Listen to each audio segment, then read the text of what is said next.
اکثر فیس بک پر میں دیکھتا ہوں یا سوشل میڈیا پر کہ ملحدین اور اہل مذہب کے درمیان خدا کے وجود پر ایک مکالمہ ہو رہا ہوتا ہے۔ ملحد وہ شخص ہوتا ہے جو خدا کے تصور کا انکار کرتا ہے۔ مذہب اہل پرست وہ ہوتا ہے جو دعوے دار ہوتا ہے کہ اس کائنات کا ایک خالق یا خدا ہے۔ تو آج ہم ان کے درمیان بیسیکلی جو آ، آ، مکالمہ ہوتا ہے اس پر ہم آج بات کرتے ہیں کہ کس طرح یہ ایک دوسرے کو دلائل پیش کرتے ہیں، کیونکہ دونوں طرف سے بہترین دلائل جو ہیں وہ پیش کیے جاتے ہیں، اور ہر تہذیب میں یہ ہوتا رہا ہے، آج بھی ہو رہا ہے۔ تو اس پر ہم آج بات کرنے کی کوشش کرتے ہیں۔ دوستو، مولد کہتا ہے کہ میں اس بات کو سمجھتا ہوں کہ لوگ خدا کے وجود پر کیوں یقین رکھتے ہیں، لیکن کیا آپ واقعی اس بات کا ثبوت دے سکتے ہیں کہ خدا موجود ہے؟ اس کا جواب مذہب پرست کچھ یوں دیتا ہے کہ ثبوت کی بات آتی ہے تو میں فلسفہ، سائنس اور ذاتی تجربے کی روشنی میں دلائل دے سکتا ہوں، لیکن کیا آپ یہ کہہ سکتے ہیں کہ خدا کا نہ ہونا ثابت ہو چکا ہے؟ تو ملحد کہتا ہے کہ ہم منفی دعوے کو ثابت نہیں کر سکتے، لیکن یہ ذمہ داری آپ پر ہے، کیونکہ آپ خدا کے وجود کو ثابت کریں، اور یہ دعویٰ بھی آپ کر رہے ہیں۔ تو مذہب پرست اسے کہتا ہے کہ ٹھیک ہے، لیکن کیا یہ حقیقت نہیں ہے کہ کائنات کی ابتدا کسی اعلیٰ سبب کی محتاج ہے؟ بگ بینگ سے پہلے کیا تھا؟ مولد اس کو جواب دیتا ہے کہ بگ بینگ سے پہلے کا سوال سائنس ابھی تلاش کر رہی ہے، لیکن یہ کہنا کہ ہم نہیں جانتے کا مطلب یہ نہیں کہ خدا کا وجود مان لیا جائے۔ یہ تو خلاق و خدا سے بھرنے والی منطق ہے جو خطرناک ہے۔ اس کو اہل مذہب کہتا ہے کہ کہہ سکتا ہے، تو آپ یہ کہہ رہے ہیں کہ سائنس ایک دن ہر سوال کا جواب دے دے گی؟ مولد اس کو جواب دے رہا ہوتا ہے کہ شاید نہیں، لیکن کم از کم ہم اپنے دعوے کو تجربات اور مشاہدات پر مبنی رکھتے ہیں، نہ کہ کسی غیر مرئی ہستی پر۔ تو اہل مذہب کہتا ہے کہ لیکن سائنس کے بارے میں، سائنس کے پاس اخلاقیات اور شعور اور کائنات کی ترتیب جیسے مسائل کا کیا جواب ہے؟ کہ یہ سب اتفاقیہ عمل ہیں؟ تو اہل مذہب کہتا ہے کہ اخلاقیات اور شعور اور ارتقائی عمل کا نتیجہ ہے۔ انسانی معاشرہ بہتر ہونے کے لیے اخلاقیات پیدا کرتے ہیں۔ ہم زندہ رہنے اور اپنے فائدے کے لیے نیکی اور بدی کا تصور خود بناتے ہیں۔ مذہب پرست کہتا ہے کہ اگر اخلاقیات صرف فائدے کی بنیاد پر ہوں تو پھر ظلم کو غلط کیوں سمجھا جائے؟ اگر طاقتور کمزور کو دبائے تو وہ کیوں غلط ہو؟ کس بنیاد پہ غلط ہو؟ تو مولد اس کو جواب دیتا ہے کیونکہ انسانوں میں ہمدردی اور تعاون کے جذبات ہیں، یہ ارتقاء کا نتیجہ ہے، نہ کہ کسی آسمانی ہستی کا عطا کردہ۔ دوستو، اہل مذہب کہتا ہے کہ ٹھیک ہے، یہ ایک دلچسپ بات ہے، لیکن شعور اور انسان کے معانی تلاش کرنے کی خواہش کا کیا یہ محض دماغی عمل ہے؟ تو مولد اس پہ یہ کمنٹس کرتا ہے کہ شعور ایک پیچیدہ حیاتیاتی عمل ہے۔ جب ہم اپنے دماغ کی پیچیدگی کو سمجھیں گے تو شعور کا راز بھی خود حل ہو جائے گا۔ معنی کی تلاش ہماری نفسیات کا حصہ ہے جو ہمیں ارتقائی طور پر مضبوط بناتی ہے۔ پھر مذہب والا کہتا ہے لیکن یہی شعور ہمیں یہ سوال کرنے پر بھی مجبور کرتا ہے کہ ہم کیوں ہیں۔ کیا یہ ممکن نہیں کہ اس سوال کا جواب خدا کے وجود میں ملتا ہو؟ تو اہل ملحد کہتا ہے کہ یہ ایک قیاس ہو سکتا ہے، لیکن یہ اس سچائی کو ثابت نہیں کرتا۔ سچائی وہ ہے جسے ہم تجربات سے جانچ سکیں۔ خدا کے وجود کو ہم نہ دیکھ سکتے ہیں نہ محسوس کر سکتے ہیں۔ دوستو، پھر اس کے بعد مذہب پرست یہ کہتا ہے کہ لیکن کیا آپ محبت، خوبصورتی یا اخلاقیات کو دیکھ سکتے ہیں؟ کیا یہ سب غیر مادی حقائق خدا کے وجود کی طرف اشارہ نہیں کرتی؟ تو اس کو جواب دیا جاتا ہے ملد کی طرف سے کہ محبت اور خوبصورتی انسانی دماغ کی پیداوار ہیں، یہ سب بایولوجیکل اور نفسیاتی عمل ہیں۔ اہل مذہب پھر کہتا ہے لیکن یہ نفسیاتی عمل کس نے تخلیق کیے؟ کیا یہ ممکن ہے کہ ان سب کے پیچھے ایک عظیم ہستی ہو؟ تو ملک پھر اس کو جواب دیتا ہے کہ یہ سوال دلچسپ ہے، لیکن کیا خدا کے وجود کو ثابت کرنے کے لیے ہمارے پاس کوئی قابل تجربہ ثبوت ہے؟ تو ایمان والا یا مذہب والا اس کو جواب دیتا ہے کہ خدا کو مادی دنیا کے قوانین سے ثابت نہیں کیا جا سکتا، لیکن کائنات کی موجودگی، اخلاقیات، شعور اور انسانی تجربے کے ذریعے اس کی طرف اشارہ ضرور کیا جا سکتا ہے۔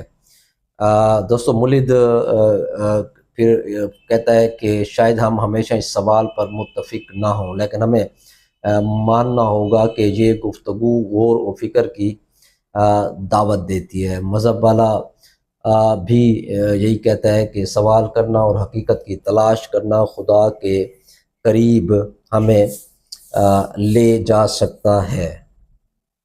دوستو یہ مکالمے اس بات کو واضح کرتے ہیں کہ خدا کے وجود پر یقین یا انکار دونوں اپنے اپنے دلائل اور سوالات رکھتے ہیں۔ گفتگو کا مقصد ایک دوسرے کی سوچ کو سمجھنا اور باہمی احترام کے ساتھ مکالمے کو جاری رکھنا ہے۔ Is blind because there's no evidence for the flying spaghetti monster. But faith in relativity theory is not blind because there is evidence supporting it.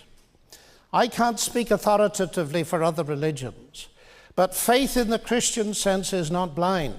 And indeed, I do not know a serious Christian who thinks it is.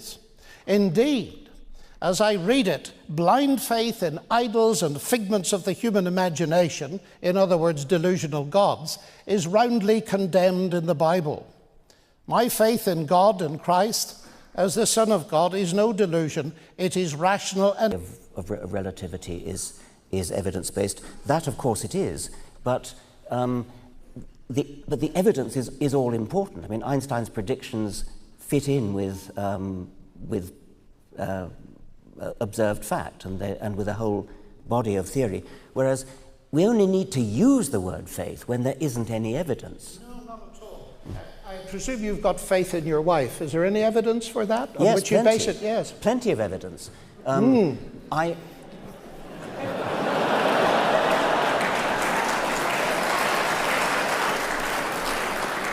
Let's generalize it. Never mind about. دوستو Richard Dawkins اور جان لیونکس کے مباحثے the God delusion debate میں مختلف پہلوؤں پر اس پر گفتگو کی گئی۔ میں یہاں ان پہلوؤں کو ایک شکل میں پیش کرنا چاہوں گا آپ کے سامنے تاکہ آپ اس سے کچھ دیکھ لیں کہ ریچرڈ ڈاکنز کیا کہنا چاہتے ہیں۔ اب وہ کہتے ہیں کہ کائنات کی ابتدا کے بارے میں سائنس نے بگ بینگ تھیوری کے ذریعے وضاحت دے دی ہے۔ ہمیں کسی غیر مرئی خالق کی ضرورت نہیں ہے۔ خدا کا تصور غیر پیچیدگی پیدا کرتا ہے۔ اگر خدا کائنات کو تخلیق کرنے والا ہے تو پھر خدا کو کس نے تخلیق کیا؟ یہ سوال کہ کائنات کیوں ہے ایک غیر سائنسی سوال ہے۔ سائنس کیسے پر توجہ دیتی ہے نہ کہ کیوں پر۔ تو اس کو ڈاکٹر جان ریچرڈ لیونکس جواب دیتے ہیں کہ بگ بینگ کی وضاحت اس بات کی طرف اشارہ کرتی ہے کہ کائنات کی ابتدا ہوئی ہے۔ جو چیز ابتدا رکھتی ہے اسے کسی اولین سبب کی ضرورت ہوتی ہے اور یہی خدا ہے۔ خدا کو تخلیق کرنے والا کوئی نہیں ہے کیونکہ خدا غیر مادی، غیر زمانی اور غیر جسمانی وجود ہے جو ازلی اور ابدی ہے۔ سائنس یہ بتا سکتی ہے کہ کیسے، لیکن یہ سوال کہ کیوں ایک فلسفیانہ سوال ہے جو خدا کے وجود کی طرف اشارہ کرتا ہے۔ اس کے بعد ڈاکٹر ڈاکنز کہتے ہیں، ریچرڈ ڈاکنز فرماتے ہیں کہ ارتقاء اور فطری انتخاب زندگی کی پیچیدگی کو سمجھنے کے لیے کافی ہے۔ زندگی کا ڈیزائن فطری عمل کا نتیجہ ہے، نہ کہ کسی خالق کی تخلیق۔ نظریہ ارتقاء ہمیں یہ دکھاتا ہے کہ زندگی اتفاقیہ عمل اور جینیاتی تغیر کے ذریعے پیدا ہوئی۔ ڈاکٹر لیونکس اس بات پر ریئیکشن دیتے ہیں کہ ارتقاء اس بات کی وضاحت نہیں کرتا کہ زندگی کا آغاز کیسے ہوا۔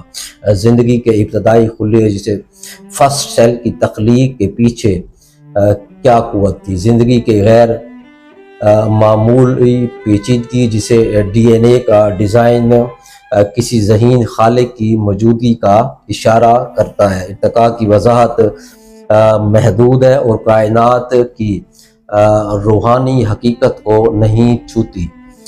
دوستو اس پر ڈاکنز فرماتے ہیں کہ وہ اخلاقیات اور شعور کی پھر بحث اس میں شروع ہو جاتی ہے، اور اس ضمن میں کہ ڈاکٹر ریچرڈ ڈاکنز کہتے ہیں اخلاقیات اور شعور انسانی ارتقاء کے نتیجے میں پیدا ہوئے۔ یہ معاشرتی اور حیاتیاتی عوامل کا نتیجہ ہے۔ انسان اخلاقیات کو اس لیے اپناتا ہے کیونکہ یہ بقا کے لیے ضروری ہے۔ خدا پر مبنی اخلاقیات اکثر خوف پر مبنی ہوتی ہیں، جبکہ انسانیت نے اپنے اصول خود وضع کیے ہیں۔ ڈاکٹر جان لیونکس اس پر فرماتے ہیں کہ اگر اخلاقیات ارتقاء کا نتیجہ ہیں تو پھر نیکی اور بدی کا مطلق تصور کیسے پیدا ہوا؟ مطلق اخلاقیات کسی اعلیٰ ہستی کے بغیر ممکن نہیں۔ اگر خدا نہیں ہے تو ظلم اور انصاف میں فرق کیوں کیا جائے؟ شعور اور اخلاقیات کی موجودگی میں خدا کی موجودگی کا مظہر ہے۔ ریچرڈ فرماتے ہیں کہ ڈاکنز یہ فرماتے ہیں کہ مذہب اور اس کے تعلق کے حوالے سے سائنس اور مذہب ایک دوسرے کے مخالف ہیں۔ سائنس ثبوتوں اور تجربات پر مبنی ہے، جبکہ مذہب اندھے عقیدے پر۔ سائنس کا مقصد کائنات کی وضاحت کرنا ہے اور خدا کی اس میں ضرورت نہیں ہے۔ مذہب سائنس کی ترقی میں رکاوٹ بنتا ہے، جیسا کہ قرون وسطیٰ میں کی وہ مثال دیتے ہوئے کہتے ہیں۔ تو ڈاکٹر جان لیونکس اس پر جواب دیتے ہیں کہ سائنس اور مذہب متصادم نہیں بلکہ ایک دوسرے کے معاون ہیں۔ بہت سے عظیم سائنسدان جیسے وہ آئنسٹائن اور نیوٹن کا حوالہ دیتے ہوئے کہتے ہیں کہ خدا پر ایمان وہ رکھتے تھے۔ سائنس کائنات کی وضاحت کرتی ہے، لیکن مذہب اس کے معانی اور مقصد کو بیان کرتا ہے۔ دوستو خدا کے وجود کے لیے تجرباتی ثبوت کے طور پر ڈاکنز یہ فرماتے ہیں کہ خدا کے وجود کے لیے کوئی تجرباتی ثبوت موجود نہیں ہے۔ مذہب غیر منطقی ہے اور دعوے بغیر ثبوت کے پیش کرتا ہے۔ اگر خدا موجود ہے تو اسے ثابت کرنے کے لیے مشاہداتی اور تجرباتی ثبوت پیش کیے جانے چاہیے۔ ڈاکٹر جان لیونکس اس پر بات کرتے ہیں کہ خدا کو مادی دنیا کے قوانین سے ثابت کرنا ممکن نہیں۔ خدا ایک ماورائی ہستی ہے۔ کائنات کی موجودگی، زندگی کی پیچیدگی، اخلاقیات اور شعور جیسے مظاہر خدا کی طرف اشارہ کرتے ہیں۔ انسانی تجربات اور مذہبی وحی خدا کے وجود کے غیر مادی ثبوت ہیں۔ دوستو یہ مکالمے ملحدین اور مذہب پرستوں کے درمیان کوئی آج کی بات نہیں ہے۔ یہ ہر تہذیب میں کیونکہ تصور خدا کسی نہ کسی شکل میں موجود رہا ہے اور وہاں پر اس کے انکار کرنے والے بھی موجود رہے ہیں، تو یہ مکالمہ آپ کو تقریباً دنیا کی ہر تہذیب میں ملتا ہے اور وہاں پہ یہ ڈیبیٹ ہوتی رہی ہے۔ اور میرا خیال یہ بھی ہے کہ یہ ڈیبیٹ جو ہے وہ آگے بھی اس طرح چلتی رہے گی کہ کس طرح، کیونکہ جب تک انسان کے ذہن میں یہ سوال آتا ہے کہ میں کون ہوں، میں کہاں سے آیا ہوں اور میں نے کہاں جانا ہے اور میری زندگی کا مقصد کیا ہے. تو پھر یہ ڈبیٹ بھی جاری رہنے والے. اسی ویڈیو میں رچرڈز ڈاکنز یہ بھی فرماتے ہیں کہ زندگی کا کوئی مقصد نہیں ہے، نہ اس کائنات کا کوئی مقصد ہے یا کسی مقصد کے لیے اس کو خلق کیا گیا ہے. تو ڈاکٹر لیونکس اس پر ریئیکشن دیتے ہوئے کہتے ہیں کہ پھر اس جو ہم بات کر رہے ہیں یہ بھی فضول ہے، کیونکہ ہم کسی مقصد کے لیے ہی ہم بات کر رہے ہیں، تو پھر اس پر بات ہمیں کرنی ہی نہیں چاہیے، کیونکہ آپ کے نزدیک زندگی کا کوئی مقصد نہیں ہے. بہرحال یہ کہنے کا مقصد بھی یہ تھا کہ یہ ڈبیٹ جو ہے مختلف اس میں ادوار میں جاری رہی ہے، اور اس کو یہ جاری ہی اس نے رہنا ہے. مجھے کچھ دوستوں نے اس پر دعوت بھی دی ہے کہ میں مکالمے میں شریک ہوں، لیکن میں اس طرح کے مکالموں میں شرکت سے میں گریز ہی کرتا ہوں، کیونکہ ایک تو میرے پاس اتنا علم نہیں ہے کہ میں اس موضوع پر مکمل اپنی بات رکھ سکوں، اور دوسرا یہ ہے کہ اس سے ٹھیک ہے ایک آپ کی ذہنی پریکٹس تو ہوتی ہے اس سے، لیکن اس سے کچھ ایسے کوئی نتائج اخذ نہیں ہو رہے، جبکہ ہم کہتے ہیں کہ مذہب جو ہے وہ ایک سمجھ لیں کہ سرمایہ داروں کا ایک آلہ کار ہے جس کے ذریعے سے استحصال کیا جاتا ہے. اگر آپ اس استحصال کو ختم کر دیں تو مذہب جو ہے وہ اپنی ہر بندے کی ایک ذاتی حیثیت لے لے گا، اور اس طرح ایک سیکولر ریاست جسے ہم کہتے ہیں، اور اس کا سیکولر ریاست کا بھی مطلب یہ ہوتا ہے کہ جہاں اسٹیٹ کے امور مذہب کے امور سے بالکل جدا ہوتے ہیں. اس میں بھی یہ نہیں ہوتا کہ آپ نے سیکولر ریاست کا مطلب یہ ہو کہ آپ یہ سمجھ لیں کہ اس سے مذہب کا خاتمہ نہیں، مذہب کا اس میں بھی خاتمہ نہیں ہوتا، بلکہ ریاست کے جو امور ہیں وہ مذہب کے امور سے جدا ہو جاتے ہیں. بس اس پر میں اتنا ہی کہنا چاہوں گا. آپ اپنی رائے بھی دیجیے گا. بہت شکریہ.